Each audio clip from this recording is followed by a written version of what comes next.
Bom dia, ou boa tarde, ou boa noite a todos. Bom, isso aqui vai ser a primeira videoaula referente ao tópico transistor bipolar de junção. Vou procurar fazer videoaulas mais curtas e mais focadas em temas específicos para não ficar cansativo, ficar mais organizado também. Bom, o pré-requisito aí para entender o transistor bipolar de junção é você ter estudado o diodo semicondutor, né, a junção PN, né, entender o princípio físico de funcionamento, dopagem, polarização direta, polarização reversa, né, e esses fenômenos principais que também são a base do funcionamento do TBJ. Né? Então aqui eu vou focar nessa videoaula especificamente no princípio físico de funcionamento do TBJ. Ok? Bom, em 1880, né, em torno desses anos aí, né, Thomas Edison estava investigando e aperfeiçoando a lâmpada. Né? Ele inventou a lâmpada e, obviamente, tinha vários problemas na primeira lâmpada que ele inventou, certo? Então, na verdade, ele tem dezenas de patentes de diferentes lâmpadas e aperfeiçoamentos, né? Certo? Aqui eu fui pegando na internet alguns exemplos, né? Então, algumas das primeiras lâmpadas inventadas aqui em 79, né? Mas basicamente as lâmpadas dele eram feitas com filamentos aqui de fibra de carbono, filamentos de carbono, ok?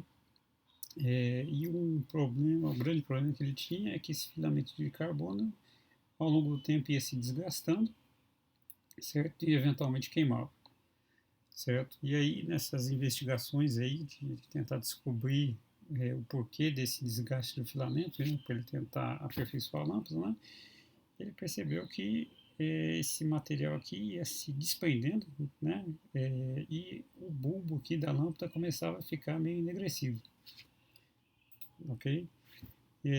Bom, e isso daí ele chamou de efeito Edison, em 1883, né, e ele entendeu isso, interpretou isso como sendo uma corrente elétrica formada por pedaços de carbono que se desprendiam daquele filamento, certo? E aí iriam se desprendendo do filamento e se prendendo no bulbo, ok?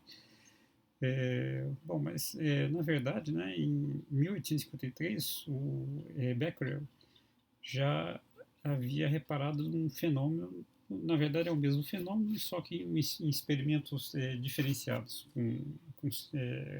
com cilindros, certo? E na verdade ao longo do tempo, entre 53 e 83, esse mesmo fenômeno foi redescoberto várias vezes por diferentes pesquisadores que estavam investigando. No final do século XIX, né, se conhecia muito pouco da matéria, né, então tinham vários fenômenos sendo investigados e o pessoal aí foi eventualmente descobrindo e redescobrindo, né, mas sem entender muito bem o que estava acontecendo. Né? E essa interpretação errada de Edison era compreensível porque naquela época ainda não se tinha descoberto o elétron.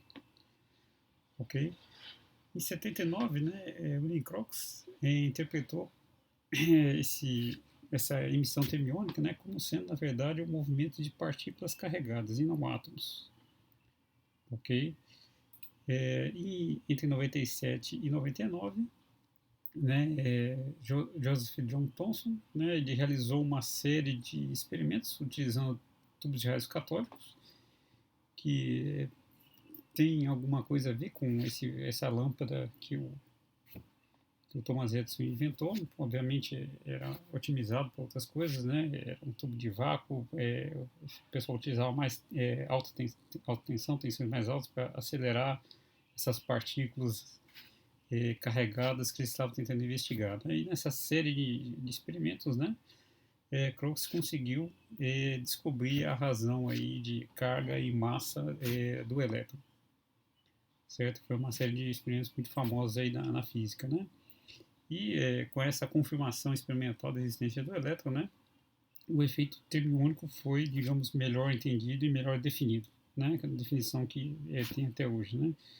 Ou seja, né, os elétrons saltam para o espaço que rodeia o cátodo formando uma nuvem em grande agitação, a nuvem eletrônica, certo? Ou seja, o cátodo formado por um material, por exemplo, de carbono, né? Quando esse material é aquecido, isso acontece com vários materiais, é aquecido, né? Ocorre uma ionização desses átomos, né? Essa ionização desses átomos quer dizer que os elétrons se tornam livres e ficam em torno do cátodo, ok? Fica essa nuvem eletrônica aí de elétrons livres, ok? Isso daí é a interpretação correta do efeito termiônico. Em 96, então Thomson ganhou o prêmio Nobel aí por esses desenvolvimentos teóricos e experimentais na investigação da condução de eletricidade por gases, né? E nessa confirmação aí da existência do elétron, ok? Bom, em 1904, Fleming utilizou esse efeito termônico aí para inventar o que ele chamou de diodo termiônico, ou diodo de Fleming, ele chamou, e depois foi chamado de diodo termiônico, certo? Basicamente, né, eu tenho esse filamento aqui, certo? Esse filamento é alimentado por uma fonte de tensão que faz circular uma corrente, essa corrente causa o aquecimento desse filamento, que é o cátodo, ok? Então isso aqui aquecendo, ocorre a ionização e aí forma uma nuvem eletrônica para cá, certo? E aí o que acontece, né, que se eu aplicar uma outra fonte de tensão aqui entre esses terminais aqui, né, onde o negativo aqui está ligado no cátodo, o positivo aqui está ligado no anodo, né? O que vai acontecer é que eu vou estar aplicando um campo elétrico nesse sentido. Se eu tenho um campo elétrico nesse sentido, eu tenho uma nuvem eletrônica aqui, esses elétrons vão ser acelerados em torno dessa placa do anodo, certo? E os elétrons vão passar a circular por aqui, né? Ou seja, está circulando uma corrente elétrica no sentido contrário do movimento dos elétrons, ok? E se eu inverter o sentido dessa fonte de tensão, certo? Esse campo elétrico vai ser invertido também, e os elétrons, né, em vez de serem acelerados em direção à placa do anodo, né, e fechar o circuito elétrico, né, eles vão ser acelerados no sentido contrário, e, ou seja, né, vai conduzir de um lado, esse dispositivo conduz corrente de um lado, mas não conduz corrente no outro sentido, ok? E essa inversão do diodo termiônico, né, é considerado um marco inicial da eletrônica, né, e foi o primeiro realmente tubo a vácuo aí que foi inventado. Né, e esse diodo de Fleming, né, ele e aperfeiçoamentos aí em cima dele, né, foi usado em receptores de rádio e radares aí por muitos e muitos anos, aí, ok? Aqui eu achei na internet aí uma patente do Fleming, né, de 1905, né, onde aqui na verdade é uma patente do retificador trifásico, certo? Que vocês conhecem o monofásico, quando for fazer eletrônica de potência aí vão conhecer o trifásico também, certo? Então, a patente de 1905, né? Só que utilizando o diodo termiônico, ok? Bom, isso aí é um dispositivo bem interessante. Nessa época, o pessoal estava trabalhando além da de geração e transmissão de energia elétrica, né? Também era a investigação da transmissão via rádio, ok? Então, tinha muita pesquisa relacionada ao aperfeiçoamento de dispositivos eletrônicos para possibilitar a transmissão de sinais de rádio, né? E em 1906, né, o Lee de Force colocou uma grade de controle, né, entre, vai ter uma figura mais para frente, né, entre o cátodo e o anodo, ok? Para criar um tubo amplificador. Essa grade serve, né, como um terminal de controle, ok? Isso aí ele chamou de Audion, né, e foi o primeiro circuito amplificador eletrônico aí da história, né? Ele chamou isso aí de triodo, né? O triodo foi vital para a criação de comunicações de longa distância, né? A primeira aplicação imediata foi para rádio, radares, né? E posteriormente aí computadores digitais, ok?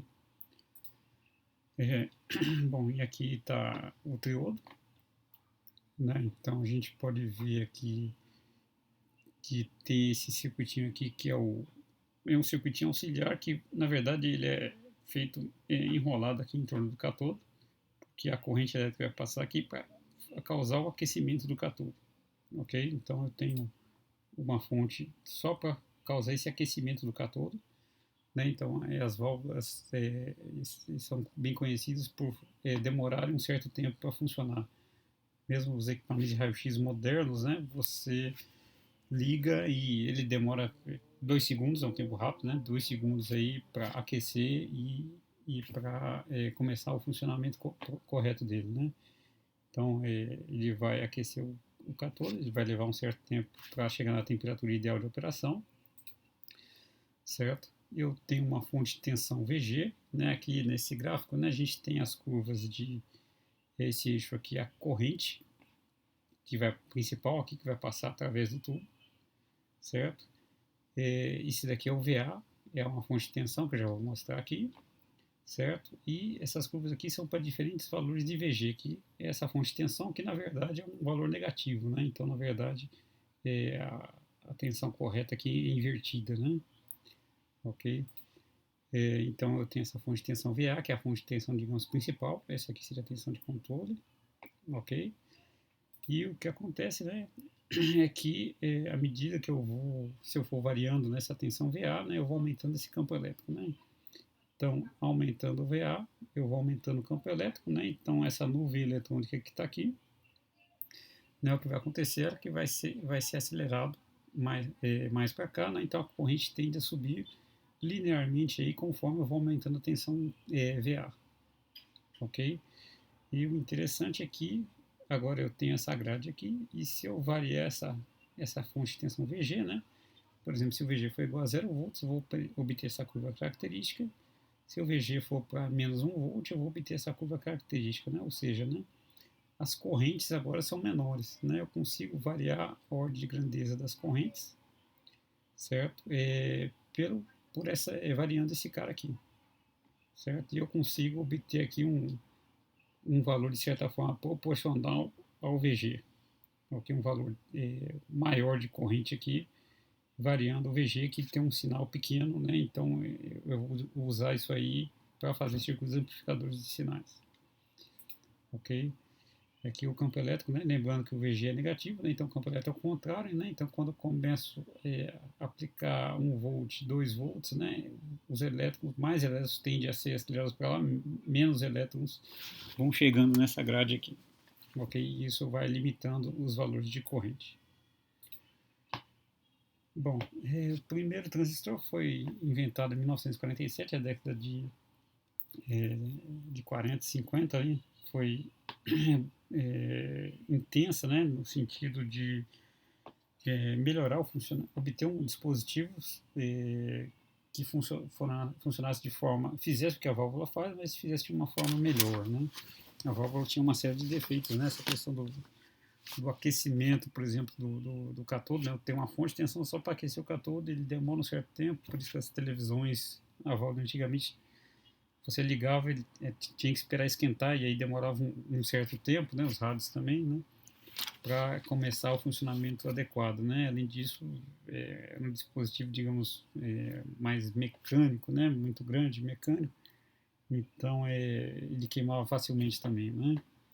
Certo? E, bom, o pessoal já tinha teorizado, né, o uso da física dos semicondutores, né, a questão era a implementação experimental, né, os detalhes da implementação, conhecer as propriedades da matéria, né, e conseguir manipular as propriedades da matéria, né. Então, em 47 o pessoal fez o primeiro protótipo aí de um transistor, né, com plástico, metal, junções PN, certo? E era uma mola, né? Um negócio bem complicado, né? Aqui eu tenho né? Uma foto mais aproximada do que tem aqui dentro, né? Então pode ver que era um negócio bem, digamos, primitivo ainda, né? Na época, né? Mas foi o primeiro que provou o princípio de funcionamento do transistor de germânio ainda nesse caso aqui, ok? Mas que já foi um grande avanço, né? E já propiciou a fabricação de transistores comerciais, né, que obviamente isso aqui foi otimizado para a produção já em massa, né, e mesmo esses transistores mais primitivos já foram rapidamente começando a substituir as válvulas, porque as válvulas apresentavam uma série de desvantagens. Ok? E aí os laboratórios da Bell, né, eram, digamos, a principal empresa que estudava o desenvolvimento de transistores, baseado na física dos semicondutores, né, ou transistores de estado sólido, ok? Então, Shockley, Bardeen e Brattain, eles receberam o prêmio Nobel em 1948 pela criação do transistor de junção, ok? É, bom, mas a história não parou por aí, porque embora o transistor de Germano já apresentasse uma série de vantagens sobre as válvulas, né, ele tinha uma série de desvantagens, né. Primeiro, a largura de banda dele é pequena, né, então isso aí traz um problema, porque uma temperatura de 70, 75 graus quer dizer que o número de portadores gerados termicamente já é enorme. Né? Então, normalmente um amplificador feito com germano, com TBJ de germano, chegou em 75 graus, ele já vai parar de funcionar. Ok? Isso aí era um sério inconveniente, aí, já que o próprio aquecimento do equipamento já leva a esse tipo de temperatura.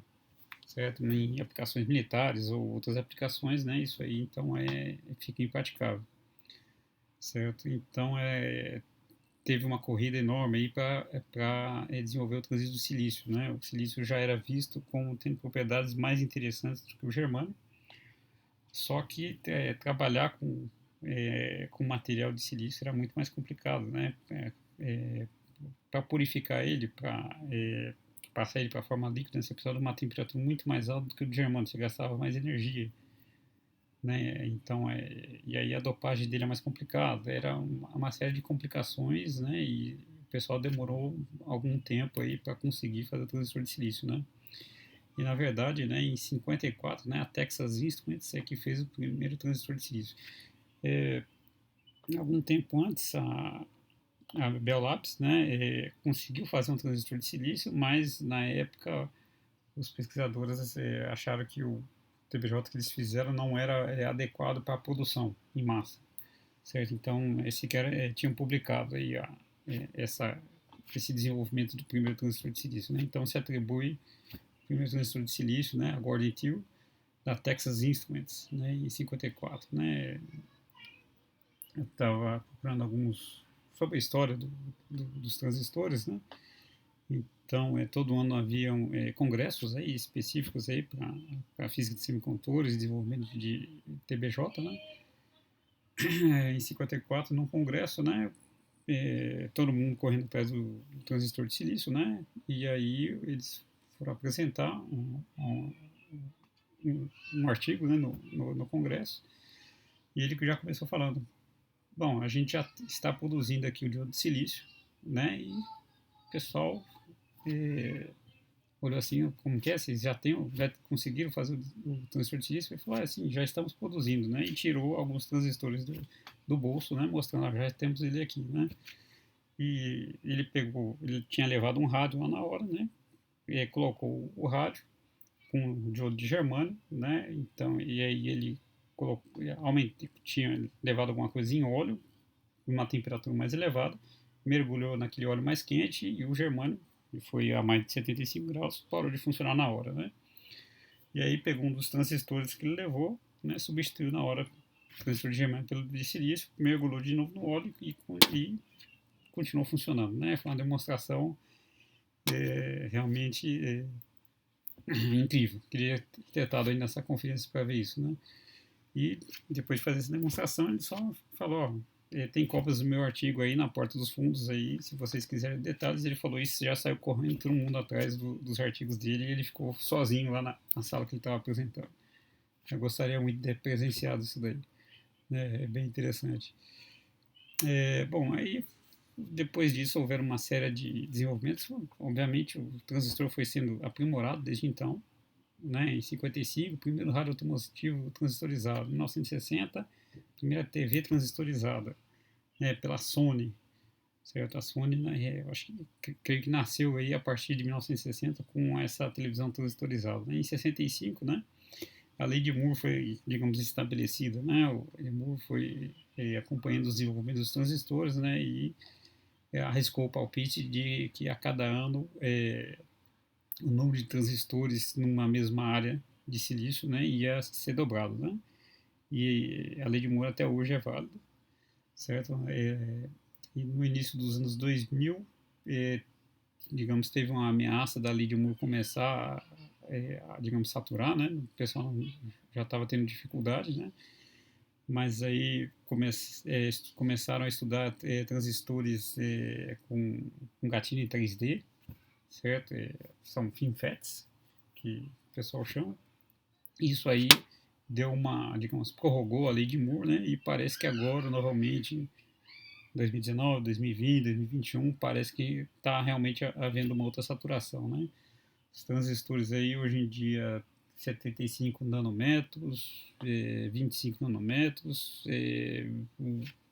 A pesquisa rápida que eu fiz aí, eu encontrei eles falando em transistores de 3 nanômetros cada transistor, né? Isso aí já é praticamente da ordem de grandeza do diâmetro atômico, né? Então, fenômenos quânticos começam a ficar, digamos, relevantes, né? E, bom, é o limite físico da matéria, pelo menos em termos de transistores de silício, certo? Então, o pessoal hoje em dia está estudando também outros materiais aí que não sejam o silício para obter transistores com características mais melhores, mais velozes, né? Bom, agora vindo aqui para a nossa matéria, né? Já pulando essa parte histórica, né? Passando por essa parte histórica, né? O TBJ, né, nada mais é que um dispositivo que utiliza três camadas, né? Camada N, camada P e camada N. Nesse caso seria um transistor NPN, ou camada P, camada N, camada P, seria um transistor PNP, certo? No transistor NPN eu tenho uma junção aqui, repara que entre NP eu tenho uma junção, então tem a formação dessa camada de depressão aqui. Tem uma outra junção aqui, NP, certo? E no transistor PNP também vou ter uma junção aqui entre nesse ponto aqui de contato entre a emissora e a base, né? Certo? E outra junção aqui, certo? Esse aqui é o símbolo do TBJ, né? Então o emissor sempre vem com essa setinha, né? No caso do NPN a setinha para cá, no caso do PNP essa setinha vem para cima, ok? Vem, digamos, em direção aqui a esse traço da base, ok?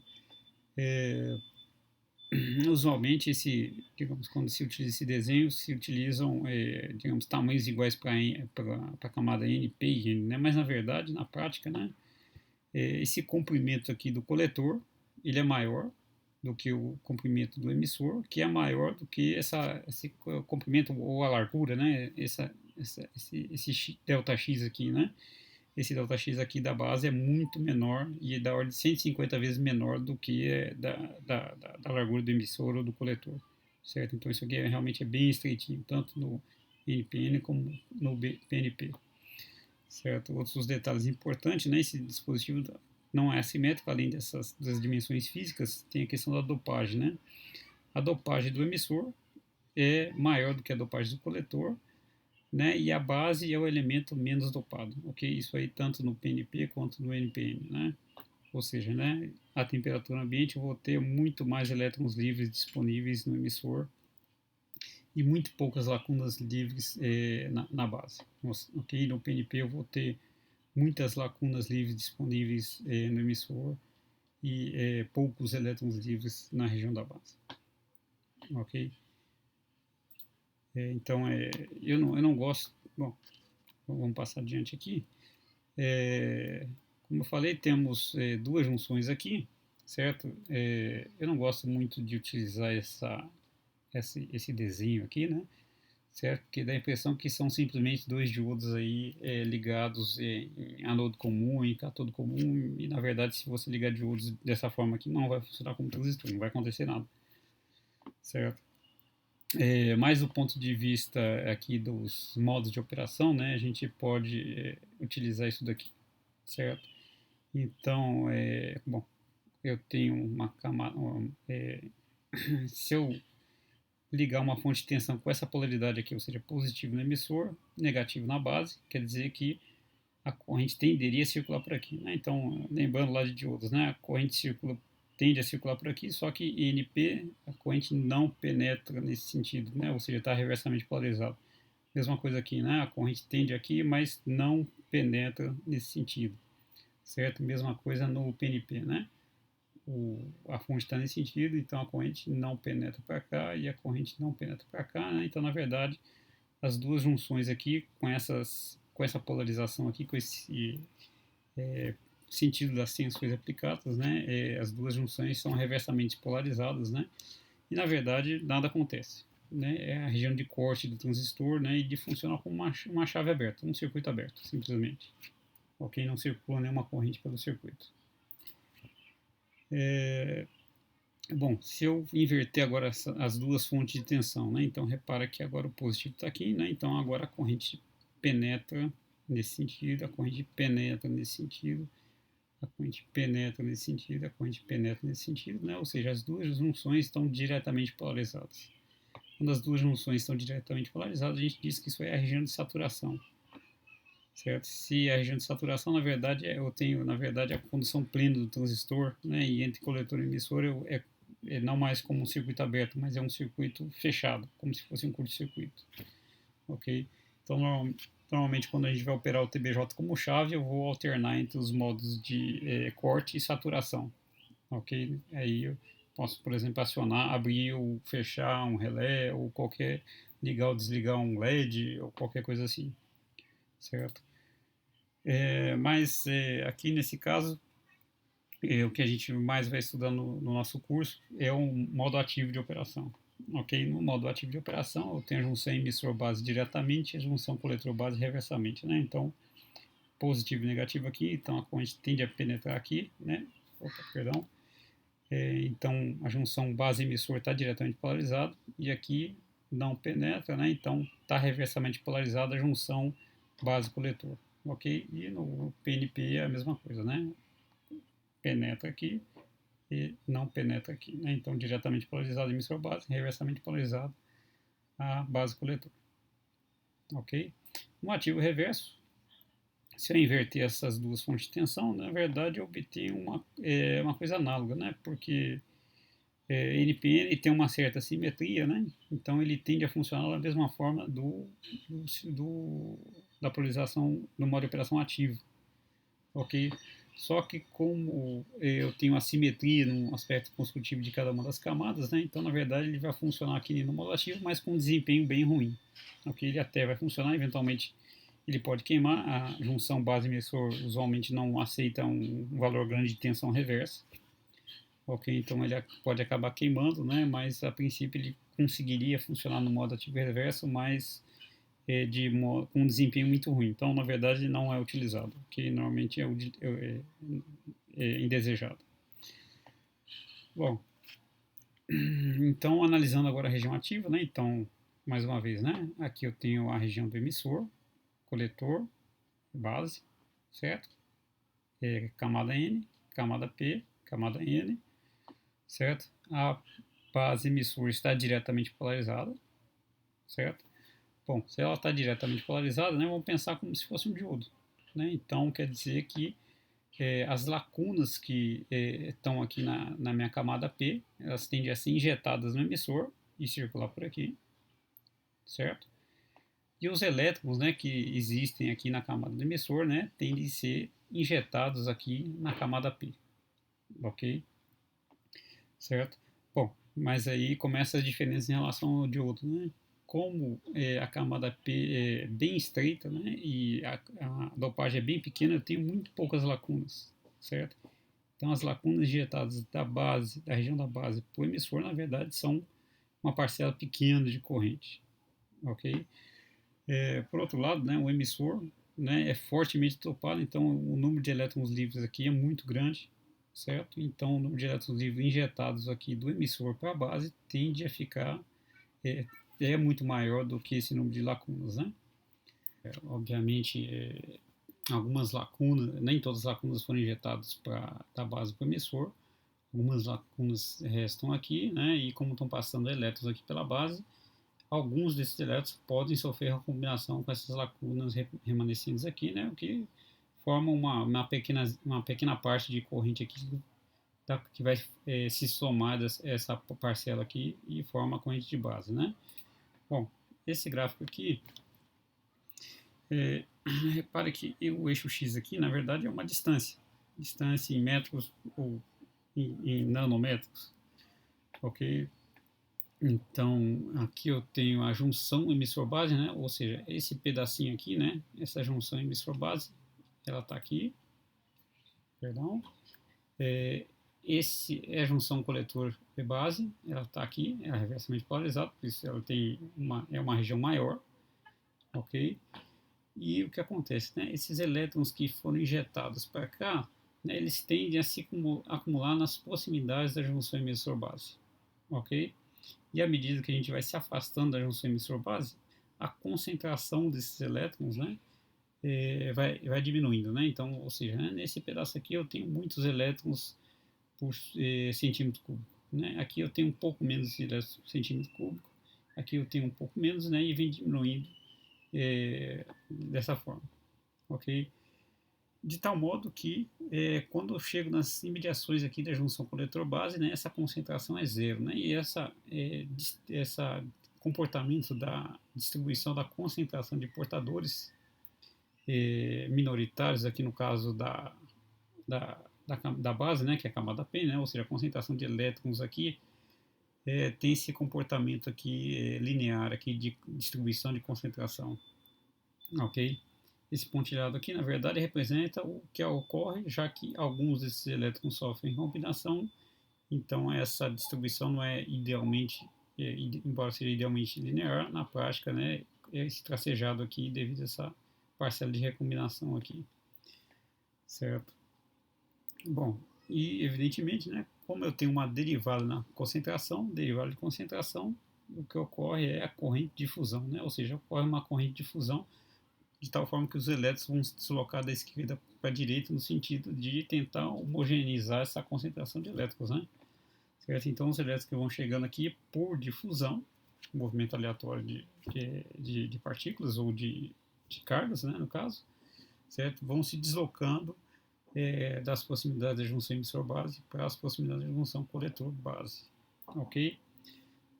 Bom, por que aqui é zero, né? O que acontece é que isso aqui é uma junção reversamente polarizada, isso aqui é uma região de depressão, né? Reversamente polarizada. Então eu tenho um campo elétrico aplicado aqui, né? Eu tenho um campo elétrico aplicado aqui. Então quando os portadores começam a chegar aqui, se tem carga negativa, são acelerados da região da base para a região do coletor, né? Onde são coletados aqui pelo terminal positivo da fonte. Ok? Bom, a operação física do transistor TBJ PNP é análogo, né? Eu vou deixar, usualmente eu deixo como exercício para vocês fazerem e me entregarem, certo? Depois vou dizer a data, né? Valendo aqueles pontinhos extra na prova, ok? É uma forma aí de vocês estudarem, certo? Bom, na prática, né? Na verdade, a estrutura dos transistores reais é diferente daquele desenho mais didático, mais idealizado, certo? Tem alguma coisa mais próxima a isso daqui, mas na verdade é bem mais complicado do que isso também, ok? Bom, esse aqui, o encapsulamento é o TO92, certo? Alguns de vocês já devem ter visto ele, né? Deve ser meio centímetro, né? Essa distância daqui para cá, certo? E na verdade ele é grande assim porque por conta dos terminais, né? E repara que esse terminal aqui, né, é onde realmente é construído o transistor, né? Ele é bem pequenininho, né? O encapsulamento do transistor é grande, na verdade, para a questão mecânica, né? Da resistência mecânica para esses terminais, para você poder manipular e fazer a solda, e também por a questão de dissipação de calor, ok? E a dissipação do calor, inclusive, é um dos motivos da região do coletor aqui ter uma dimensão maior do que as demais regiões, né? Porque repara que ele vai ficar com toda a tensão em cima, dentro do coletor, eu vou ter toda a tensão, né? E a corrente principal do circuito vai estar passando, então é uma região onde tem uma grande dissipação de potência, ok? Bom, equações principais do TBJ, né? Bom, como a gente viu, a corrente de coletor é formada por todos os elétrons injetados do emissor para a base, exceto por aqueles que sofreram recombinação, né? Que isso aqui, na verdade, é aquela equação lá da junção PN, ou equação do diodo, né?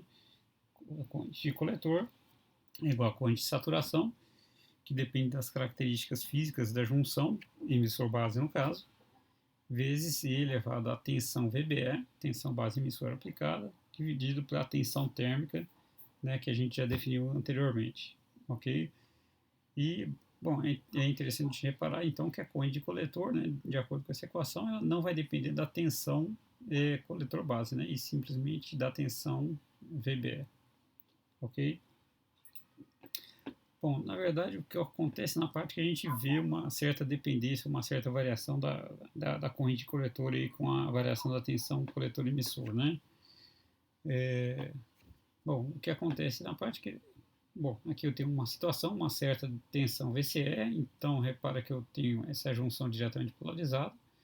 Repara que ela diretamente polarizada, ela vai também roubar, digamos, um pouquinho dessa largura, né, da base, né, e uma junção reversamente polarizada vai, digamos, roubar um pouco da largura do coletor, mas também roubar um pouco da largura da base, né, de tal forma que a largura efetiva da base, né, é dada entre esses dois pontos aqui, ok? Excluindo-se as regiões de depressão, ok? Só que se eu usar uma tensão maior nesse mesmo transistor aqui, em vez de VCE1, vou usar um VCE2 que é maior do que esse daqui, né? Então, o que acontece? Né? O VBE fica, vou manter ele constante, então essas larguras aqui não vão mudar, certo? Mas, como essa tensão é maior, a largura dessa região de depressão vai ser maior, ok? Ela tende a aumentar muito mais na camada N, do lado do coletor, do que na camada P, mas na camada P, repara que também há aumento dessa região de depressão. Ora, se aumentei a região de depressão, quer dizer que eu perdi uma parte da largura efetiva da base, ou seja, a largura da base efetiva da base agora é menor. Bom, por que isso importa, né? Bom, como eu falei para vocês, né? Essa aqui é a distribuição de concentração e a corrente de difusão que vai surgir para cá, nesse movimento de elétrons aqui, daqui da esquerda para a direita, é proporcional à derivada dessa corrente. Bom, se a minha região de depressão aumentou, perdão, isso quer dizer que ela veio mais para cá. Se ela veio mais para cá, quer dizer que esse ponto onde eu tenho zero de concentração de elétrons vai passar para cá, ou seja, a derivada dessa reta vai tender a aumentar. Se eu aumentei a derivada dessa reta, na verdade eu vou aumentar a corrente de coletor, né? Então, e aí o que se espera nisso aí é um aumento da corrente de coletor com o aumento da tensão VCE, ok? Isso mantendo-se o VBE constante e a corrente de base constante. Bom, daqui a pouco eu vou mostrar os demais gráficos, né? Bom, a corrente de base ela vai possuir duas componentes, como eu falei antes, né? Aquela injeção de lacunas da região da base para a região do emissor e aquela reposição das lacunas perdidas pelo processo de recombinação, né? Os elétrons que foram injetados do emissor para a base sofrem recombinação. Se sofrem recombinação, isso quer dizer que é como se tivesse perdido uma lacuna, né? E para manter isso é um processo dinâmico, de tal forma que o número de lacunas em cada uma das regiões é constante ao longo do tempo, certo? Obviamente tem toda uma dinâmica, mas o número de lacunas e elétrons em cada camada digamos, é bem definido por uma mesma situação. Então, se vai ocorrendo recombinações entre esses elétrons que passam na base com algumas das lacunas da base, e essas lacunas são repostas pelo próprio circuito da base, ok? Bom, da física dos semicondutores, quando eu falo aqui da física dos semicondutores, quer dizer que deve ter algumas páginas aí de dedução utilizando a física dos semicondutores. Bom, na verdade, nossa disciplina é só de um semestre, certo? Então, seria muito pouco para ver essa parte mais aprofundada da física dos semicondutores, que, na verdade, talvez tomasse um curso à parte, certo? E bom, para nosso curso de engenharia elétrica, então a gente vai ser um pouco mais pragmático, ok? Vamos considerar somente o beta como se o beta fosse, digamos, dado, né? Ok? Na verdade, a física dos semicondutores é que vai determinar o beta, que vai depender aí dos aspectos físicos, né? As dimensões físicas de cada uma das camadas, a dopagem de cada uma das camadas também, provavelmente mais importante, né? E também esse beta aqui vai variar com a temperatura, ok? Então, repara que a corrente de base, né, vai ser essa corrente de coletor dividida por beta. O beta, usualmente, aí vai estar entre 50 e 1000, ok? Entre 100 e 500, mais comum, ok? A corrente de emissor, bom, o transistor, na verdade, você pode enxergar o transistor como sendo um nó, né? Certo? Então, se eu imaginar isso aqui como sendo um doquinho aqui, né? Certo? Chega uma corrente de coletor, chega uma corrente de base e sai uma corrente de emissor, né? Então, nesse nó, a corrente de emissor é dada pela soma da corrente de coletor mais a corrente de base, ok? Se eu quiser substituir a corrente de base por IC sobre IB, eu posso chegar nessa equação aqui, ok?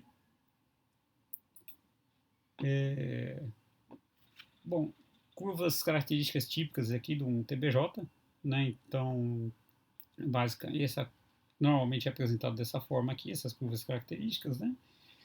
Então, repara que cada uma dessas curvas aqui foi obtido para valores de corrente de base diferentes, né? Então, por exemplo, se eu mantiver uma corrente de base constante igual a 20 microampere, certo?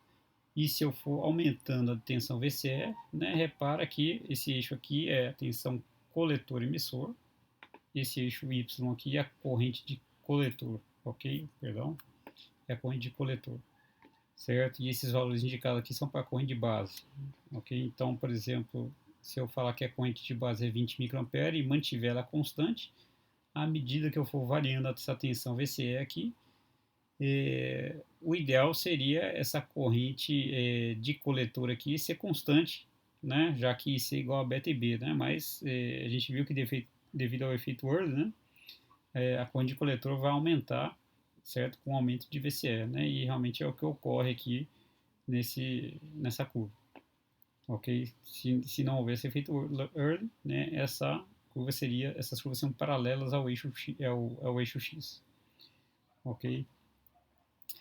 É, Bom, a gente pode ver outras regiões de operação, certo? Aqui é a região de saturação, a gente vai falar sobre isso depois, a região de corte também, a gente vai falar sobre isso depois, certo? Vamos concentrar aqui na região ativa, certo? Que é a região desejável para operar como multiplicador de sinais, já que a gente aproveita essa relação linear ou quase linear, né, entre a corrente de coletor e a corrente de base, isso é igual a beta e B, ok? Uma outra curva possível de se traçar, né, a corrente de base em função da tensão VBE para diferentes valores de VCE. Então, se eu mantiver VCE igual a 20 volts constante, por exemplo, né, e for variando VBE, eu vou ter um comportamento da corrente de base exponencial, né, aquela curva ISE elevado a VBE sobre VT, certo? E aqui também é uma forma de verificar o efeito Worley, né? Então, repara que para diferentes valores de VCE eu vou ter diferentes correntes de base, certo? Aqui no caso, porque eu estou mantendo o VBE constante, ok? Tá, só para dar um exemplo numérico aqui, né? Então, vamos determinar os valores de beta, e aqui eu vou chamar de beta CC e beta CA, vocês já vão entender por que isso, né? Para o ponto Q normalmente a gente chama de ponto quiescente de operação, o ponto Q é dado por essa curva, ok? Então, para obter esse que eu chamei de beta CC, né, eu simplesmente vou pegar esse ponto Q, a corrente de base é 25 microamperes, nesse ponto Q, a corrente de coletor, eu faço a leitura aqui, certo? Nessa escala, no caso eu considerei 2,75 miliamperes, ok? E o beta CC, corrente de coletor dividido pela corrente de base, 110, o ganho, beta CC a gente chama usualmente de ganho do transistor, ok? Bom, mas o que acontece se eu tenho, digamos, esse ponto de operação quiescente, certo?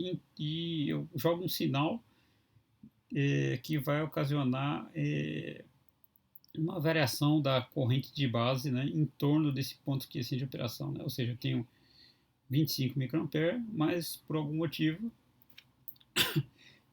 essa corrente de base está variando entre 20 e 30 microamperes aí com uma certa frequência específica, ok? Então, qual seria o ganho do ponto de vista CA, certo? Essa é a pergunta, né? Bom, o meu delta IB, então vai ser 30 microampere menos 20 microampere, ok? E esse ΔIC vai ser a corrente de coletor aqui menos a corrente de coletor aqui, que eu medi aqui como sendo 3,2 mili menos 2,2 mili, né? Repara que o beta-Ca vai ser igual a 100 nesse caso aqui, né? Ou seja, o beta-Ca não é idêntico ao beta-Cc, certo? Mas é um valor próximo ao beta-Cc, certo? E, na verdade, né, esse valor de beta, devido ao efeito Worley, né, esse valor de beta aqui, na verdade, vai mudando aí de acordo com o ponto de operação que você considerar. Ok, isso aqui é um aspecto importante quando você vai fazer projeto de amplificadores de sinais. Né? É um possível fator para induzir distorção na amplificação do sinal. Ok, isso quer dizer que um sinal CC vai ser amplificado em 110 vezes nessa relação de correntes, né? E se tiver, por exemplo, um ΔB aqui de 10 microampere, certo? Esse 10 mA alternado vai ser amplificado somente em 100 vezes, não em 110 vezes, certo? Isso que esse beta-Ca está querendo dizer. Bom, voltando aquele gráfico de novo, mas agora observando os limites de operação.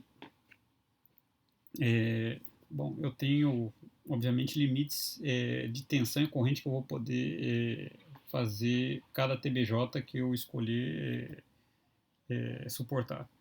Ok? Então, por exemplo, se eu pegar um BC337, né, vamos ver se eu lembro de cabeça, né? A tensão coletor emissor máxima dele, se não me engano, é 75 volts. Ou seja, se você jogar mais de 75 volts aqui, o dispositivo, na verdade, vai queimar. Ok? Já não é garantido o funcionamento correto dele. Muito provavelmente vai romper a isolação do circuito, das junções, e ele vai ser danificado. Ok? Nessa curva aqui, nesse exemplo aqui, o VCE máximo é 20 volts. Então, você não pode jogar mais de 20 volts entre coletor e emissor. Certo? Além disso, eu tenho um limite de corrente de coletor máximo que pode passar. Né? O BC337, se não me engano, é 500 mA, se não me falha a memória. Para esse exemplo aqui é 50 mA, né? Ou seja, né, se eu passar mais de 50 mA aqui, o dispositivo também, eventualmente, vai queimar. Ok? Na verdade, ele não vai ter capacidade para conduzir mais do que isso, certo? Bom, se eu pegar qualquer um desses pontos aqui, desse pontilhado aqui nesse pedaço aqui, né? Isso aqui, na verdade, representa o IC, a corrente coletor, vezes a corrente VCE. Repara que uma tensão vezes uma corrente, ambos contínuos aqui, nesse caso, né, vai ter uma potência, que é exatamente a potência dissipada no dispositivo, a potência perdida e transformada em calor. Se ela é transformada em calor, quer dizer que essa potência dissipada causa uma elevação da temperatura da junção. Ok? Então, nesse exemplo aqui, né, essa curva aqui representa qualquer um desses pontos, eu teria uma dissipação de 300 miliwatts, que é a potência máxima dissipada nesse exemplo aqui específico. Ok? O 337, se não me engano, acho que é dessa ordem, 300 ou 500 miliwatts, alguma coisa assim.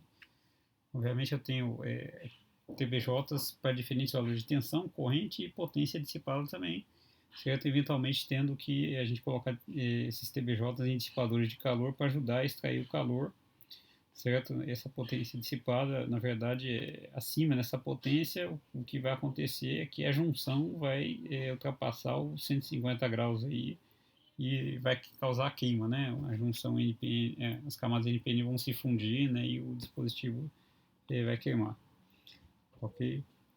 Então eu não posso em maneira nenhuma ultrapassar esses três limites aqui que eu falei, ok? Além disso, se eu quiser operar na região ativa, circuito como amplificador de sinal, é interessante que eu evite a região de saturação. Na região de saturação, a relação IC igual a beta e B não é mais válida. Ok? Assim como na região de corte também, na verdade, a corrente coletor e corrente de base vão ser nulas, né? Então, eu perco essa proporcionalidade de corrente de base e a corrente de coletor, e aí eu perco a capacidade de colocar uma distorção muito perceptível no meu amplificador de sinais. Ok? Bom, isso aqui é o resumo das principais equações que vocês, digamos, é interessante que vocês tenham na cabeça essas equações aqui, certo? Eu posso escrever a relação entre C e B através de beta, mas também alguns autores aí usam o alfa para relacionar IC e a corrente de emissor, ok? mas o alfa e o beta, né, digamos, representam um ganho de coins. Só que o alfa vai ser menor que um, o beta vai ser muito maior que um, certo? Mas no final das contas representam a mesma coisa, ok?